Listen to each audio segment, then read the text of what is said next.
How about that? All righty, we are on. We are recording.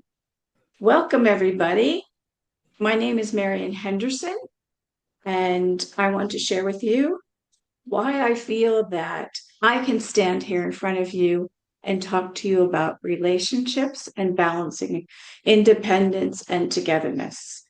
I am 15 years as a coach, and with that, I have invested many hours of learning and money into being the best coach I can be. And then also, I have personal experience of 49 plus years, married to my high school sweetheart. So, between experience and education, I'm here to share something very powerful with you. So, with that being said, let's get on with it. I'm going to be sharing my screen. Please share. Uh-oh, what happened?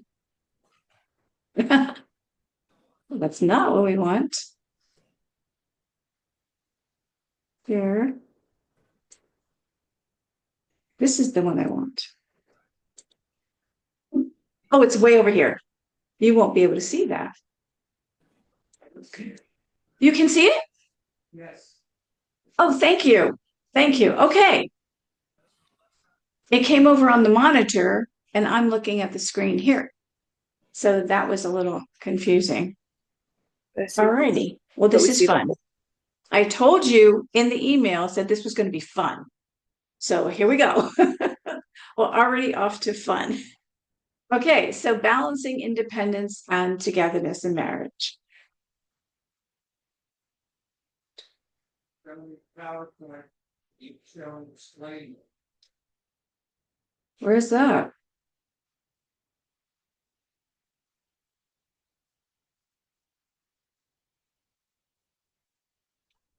Well, look at that. I'm always learning. See, 15 years a coach and still learning. Okay, so how to thrive as individuals and as a couple, maintaining your individuality while nurturing a strong bond. So before we dive in, there is something I want to let you know. These two quick things. First, if you find today's topic speaks to something deeper in your relationship, later on I'll be offering you an exclusive chance to enroll early in my upcoming workshop, Reconnect and Renew. I have been working on this for quite a while. I am excited about it. Um, it's all about the technical part of it that is why it's not out there yet, but it's happening. I am working with tech people now. So, this is an immersive experience designed to empower couples to move beyond simple conversation and truly transform the way they connect. And second, stick with me to the end. I prepared a special bonus teaching just for those who stay live, and some other bonuses too. I'll be turning off the recording, so it'll be a little extra something just for us that stay. Okay, so let's dive in. This is our agenda for tonight. Why does this topic even matter, right? Who cares?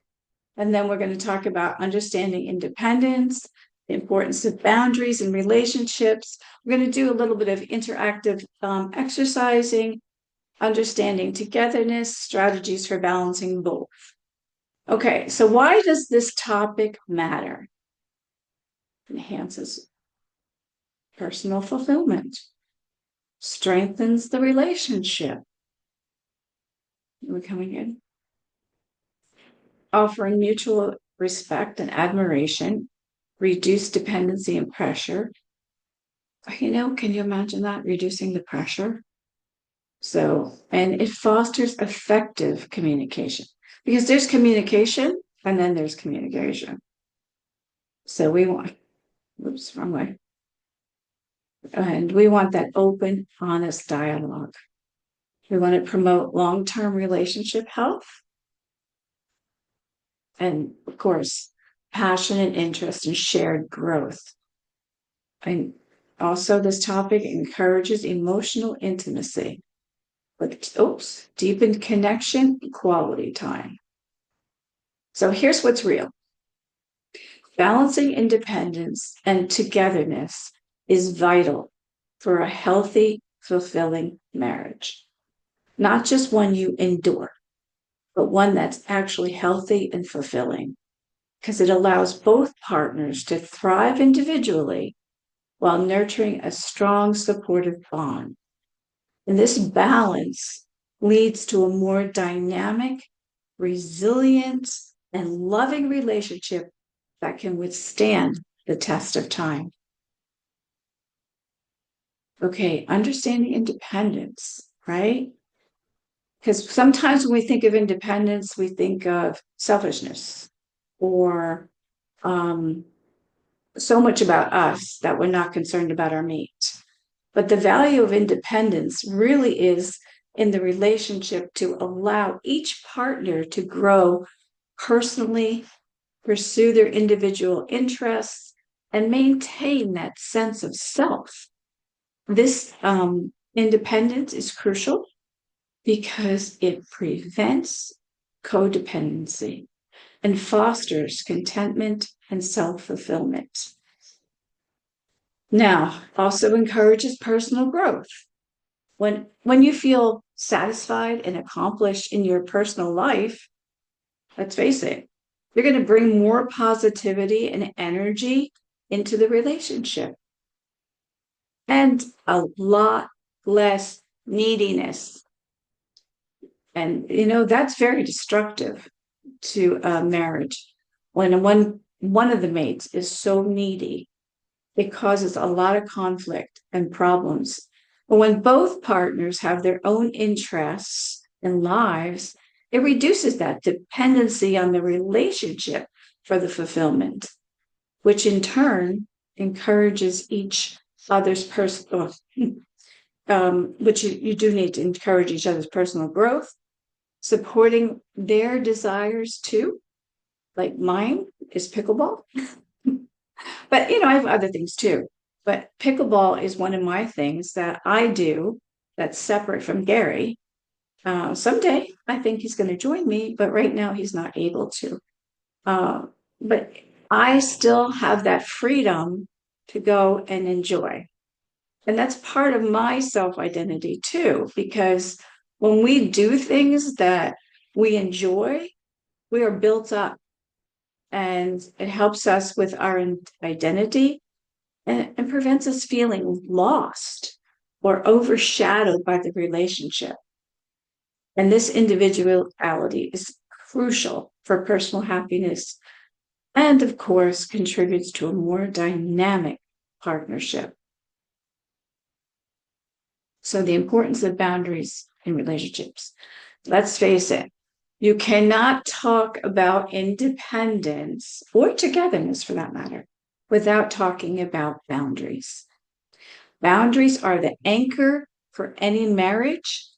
Boundaries are the framework of your relationship to keep it balanced and solid. And love is not enough. That's the reality. Love is not enough. So what else do you need? More is needed. Freedom and responsibility. That freedom to disagree. And also the taking responsibility to do what is best for the marriage. That's when love grows.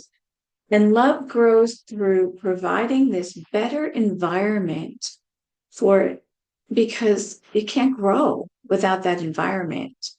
So the environment for it is freedom and responsibility. And that's where boundaries come in, because that question is, okay, what is a boundary? Simply put, boundaries are a personal property line. Boundaries can cover emotional needs, personal space, communication styles.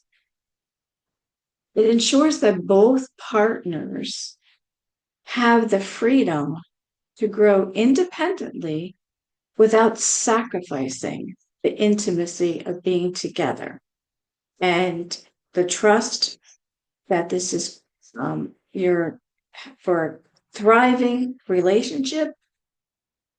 It's all there. Without boundaries, it's very difficult to have a relationship that's clear and also that is strong. So, and boundaries help, well, we'll get to that, how they help you feel safe. A boundary in marriage is a clearly communicated guide that outlines what you find acceptable and what you need to feel safe, respected, and valued. Clear, healthy boundaries serve as a guideline for how partners expect to be treated and how they will treat each other, ensuring mutual respect and understanding. They are essential for nurturing a supportive and harmonious partnership.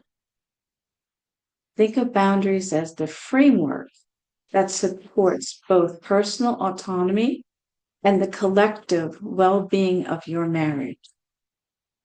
Okay, so let's debunk some misconceptions, because one common myth is that boundaries are only for troubled marriages. And the truth is, every relationship, even outside of marriage, can benefit from clear, healthy boundaries.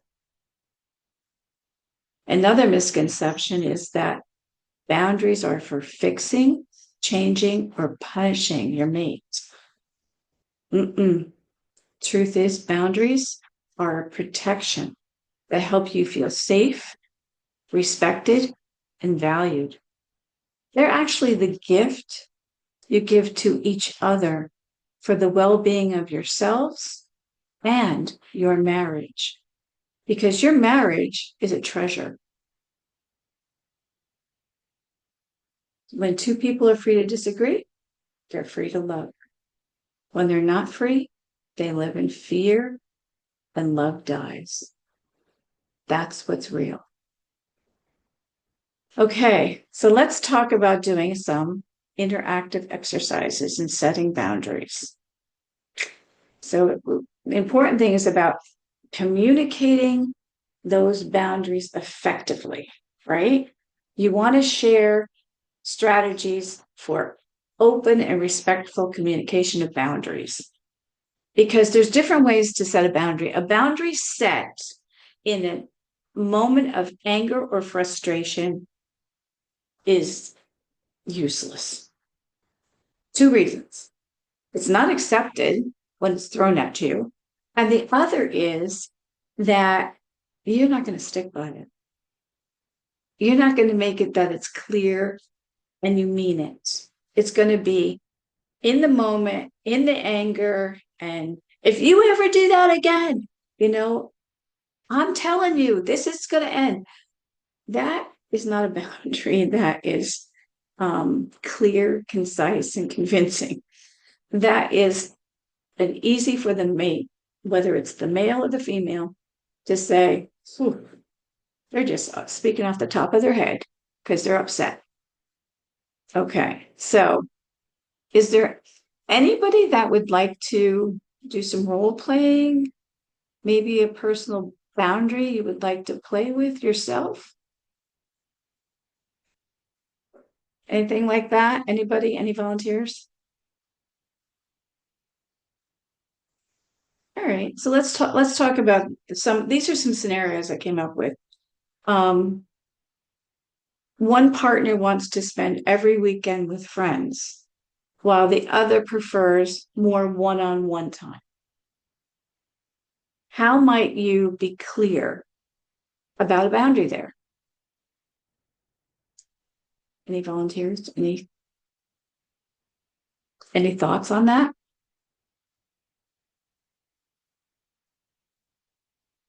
I don't know. Okay. Just it occurred to me that somebody might be wanting to come in. Well, okay, one person. partner wants to spend every weekend with friends, while the other prefers more one-on-one time. So first we want to, and it's good to use I statements. You would want to acknowledge something good in your mate. Acknowledge that, wow, it's wonderful and how you love being with people. I actually love that about you. However, I need at least one day of the weekend for us time because you and I are important too. Now, if you approach somebody like that, what do you think that response is going to be? It's going to be a lot better than if you say, "You're always out every weekend. I can't take it anymore." That doesn't feel like a good thing, does it? So, okay, another one is that partner might feel uncomfortable when the other person's sharing too much information on social media. Again, acknowledging that, that something good about that person, but how I feel, not about what he's doing or she's doing. It's about I. Okay. I feel uncomfortable when you share so much of our life with the world. Is there any way we can come to an agreement about how much to share? These are very simple and quick. I mean, and okay, here's a tough one. One partner often jokes about sensitive topics that hurt the other person's feelings. It happens more than we want to acknowledge sometimes, but it does happen. So, how do we set a boundary there? We need to be very clear. All these boundaries are, as we've discussed, they're clear. It's not done in anger. It's done at a time when you can have their attention. Again, male, female, it doesn't matter. You need their attention when you're going to set a boundary. And you can clearly state, I feel so uncomfortable and shamed and embarrassed when you're sharing these things that are sensitive to me. And I don't want that to happen anymore. So, what kind of cue can we come up with together that when you start, I can let you know that that's not acceptable to me? So these are just thrown at you, these ones, but those are some ideas of how to set a boundary that's clear, it's concise, it's calm. Very important. Alrighty. And then, of course, there's boundaries where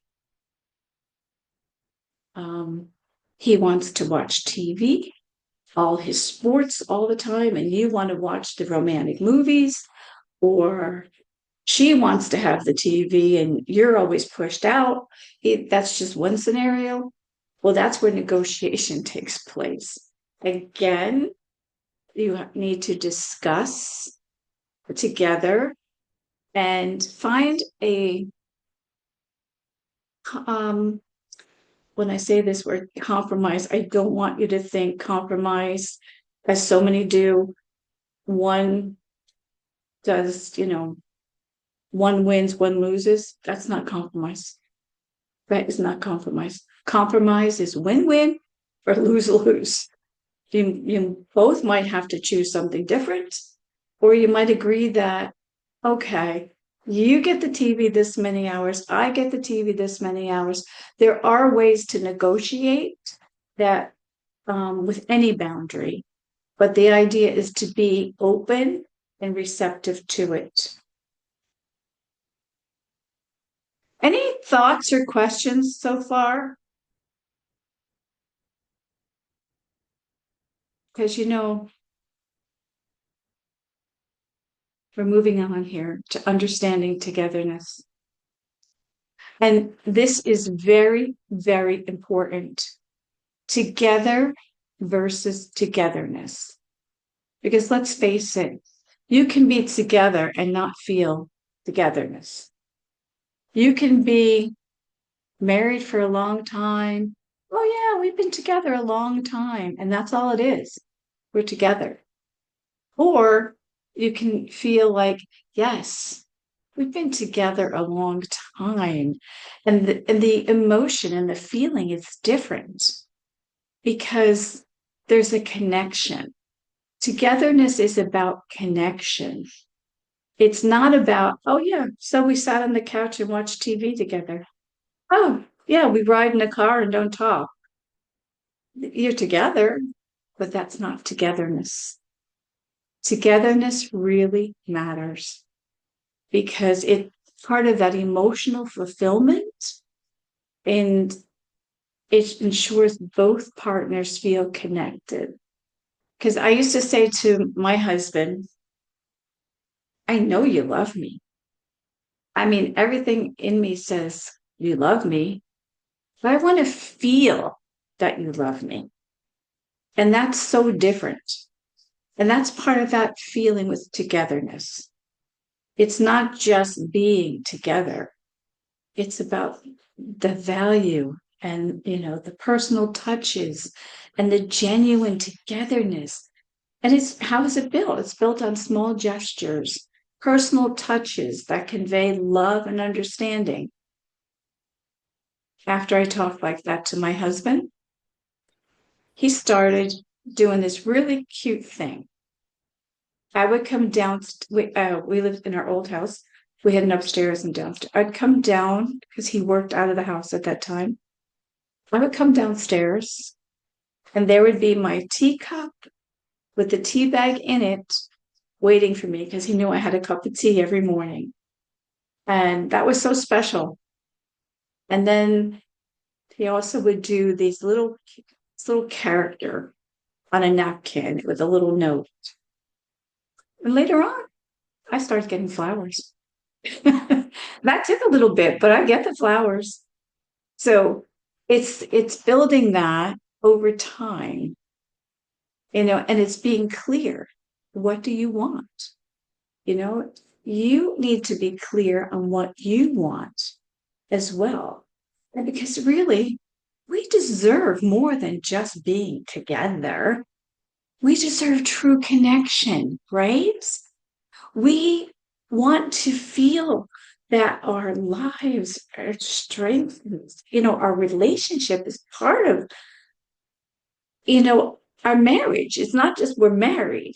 We want a relationship in that marriage.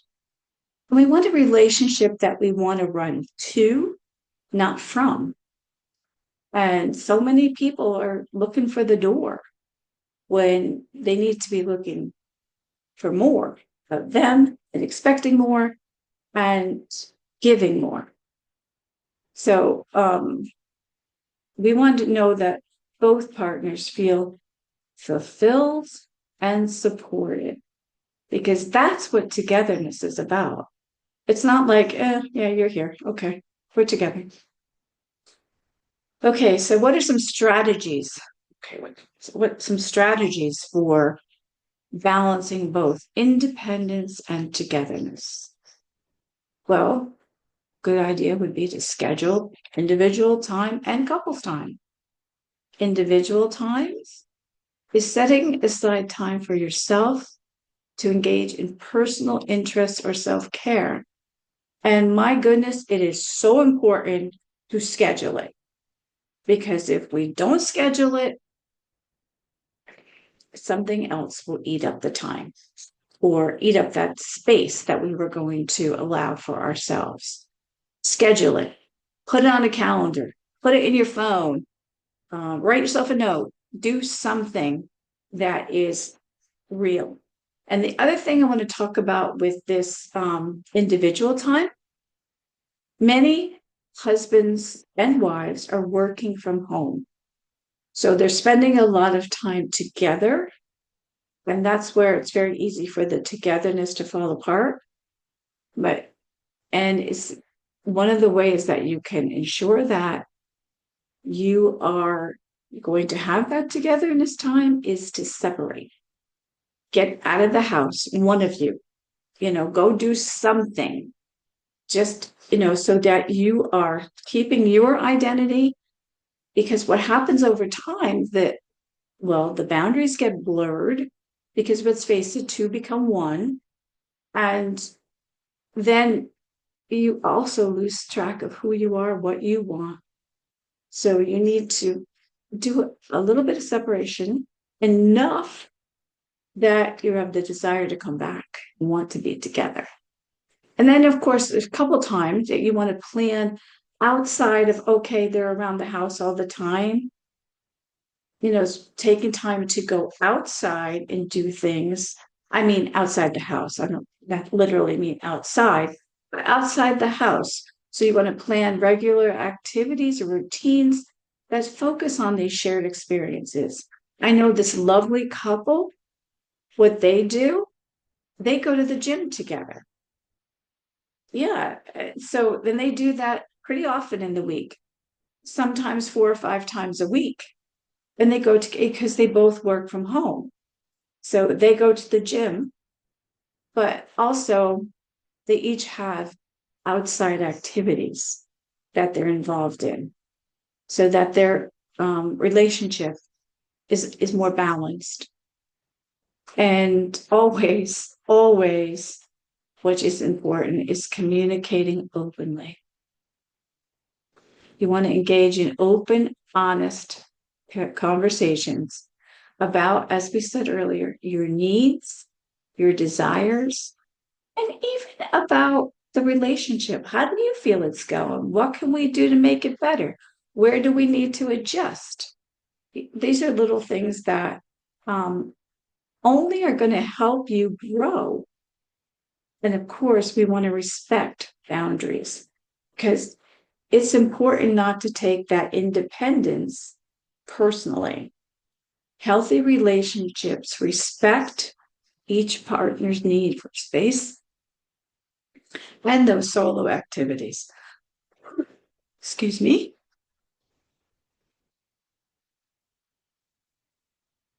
Always necessary.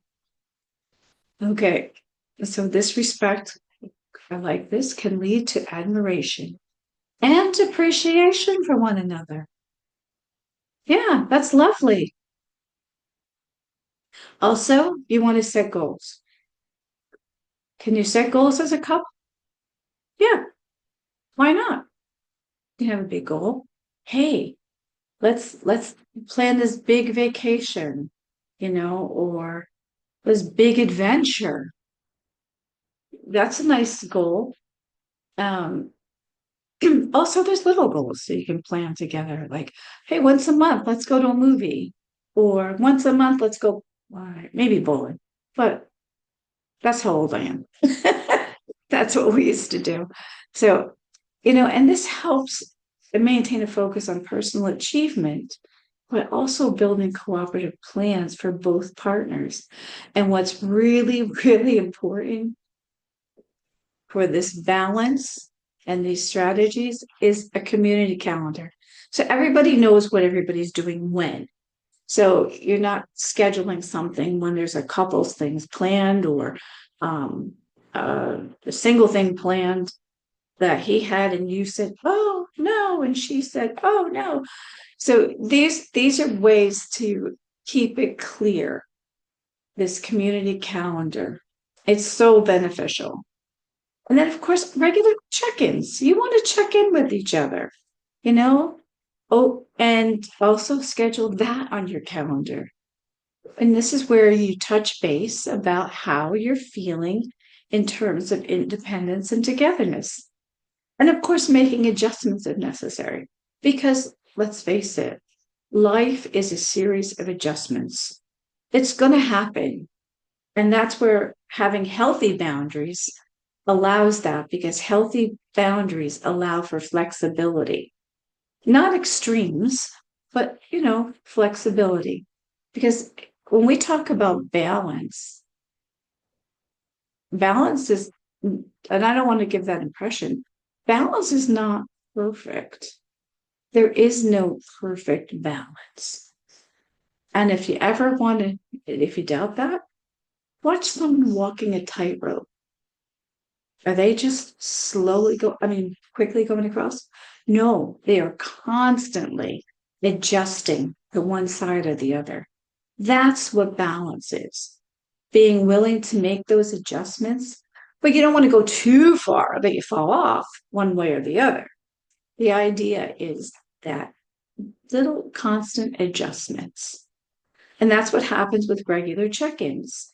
You talk to each other and you find out what's working, what's not working, what can we do better, what can we do even maybe more wild or more adventurous, or do we need to slow down because we're putting too much on that calendar?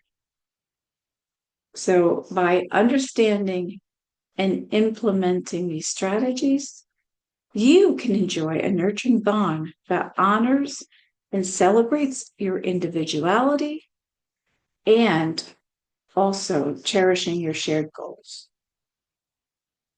So, I told you I was going to talk a little bit about my upcoming workshop. And here's a little bit of information about that. I'm not going to spend a long time on it, but I want you to be aware because this is, like I said, exciting. It's something I've been working on for a while, and I'm excited to share it. So, reconnect and renew. Some of the topics we're going to be covering, a little bit, we're touching on some of that tonight, but this is going to go much deeper because we're going to have the time for each section. So, it's an 8-week course, and we will be covering communication, active listening, actually practicing, because it is a workshop. So you are going to come and you're going to work. And we're going to establish healthy boundaries, rediscovering shared interests and hobbies, techniques for resolving conflicts in a healthy manner. Very important. Strategies for bringing pieces to peace.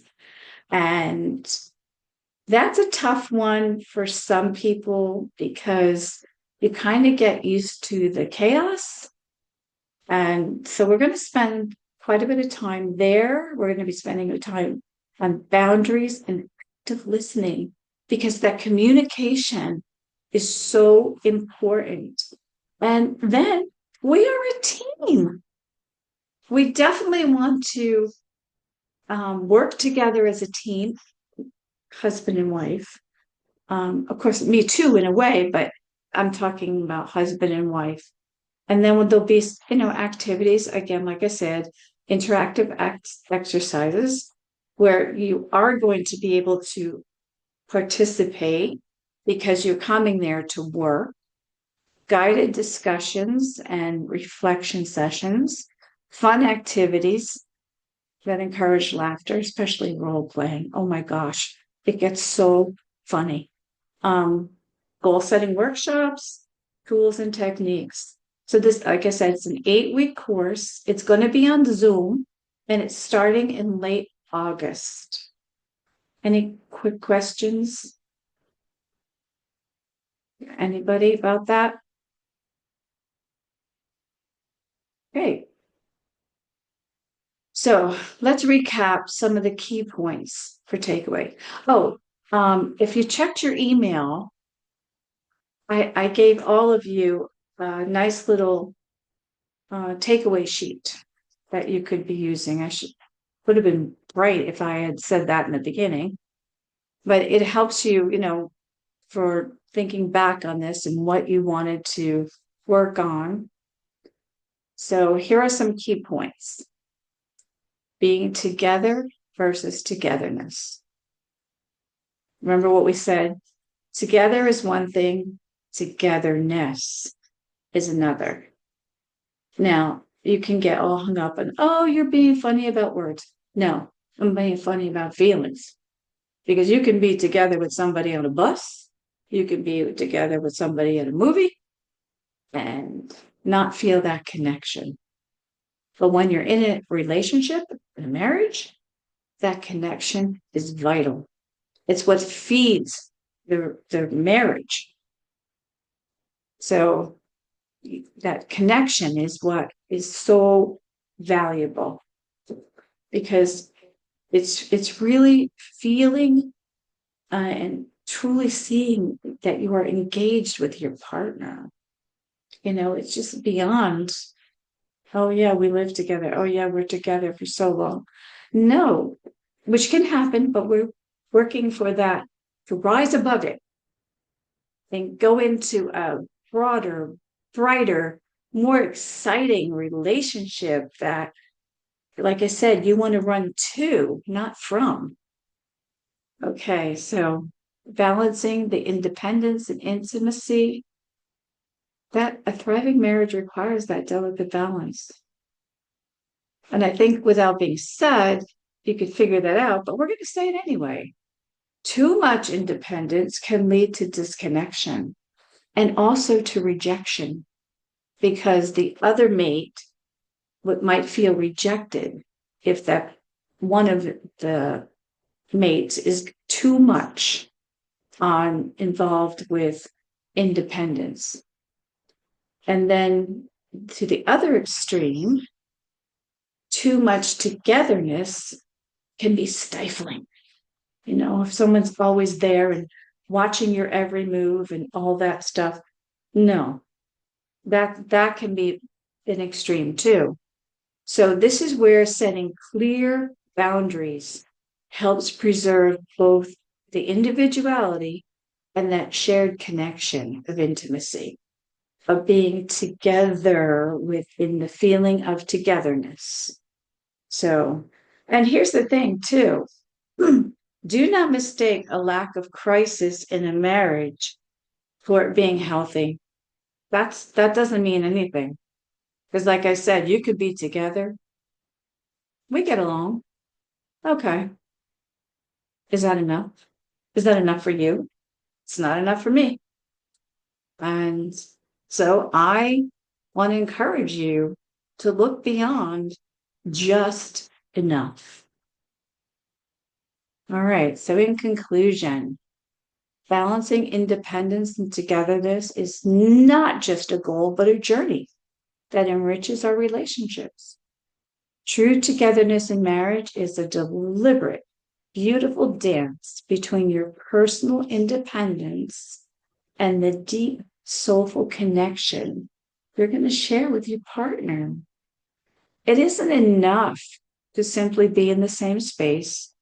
You deserve a love that is rich with emotional engagement and genuine understanding.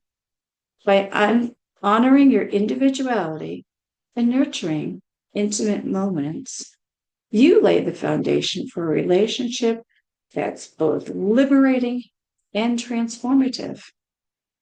So embrace this balance. Let every personal touch and honest conversation be a step toward the love that empowers both of you to flourish together. So I want to thank you for joining us today. And I look forward to seeing you at the upcoming workshop, Reconnect and Renew, where we'll dive even deeper into these transformative concepts. And if you would like to be on the wait list for August, email me. There's my email, Marion at reicoaching.com. And in the subject line, write, hold my spot. And I will hold your spot.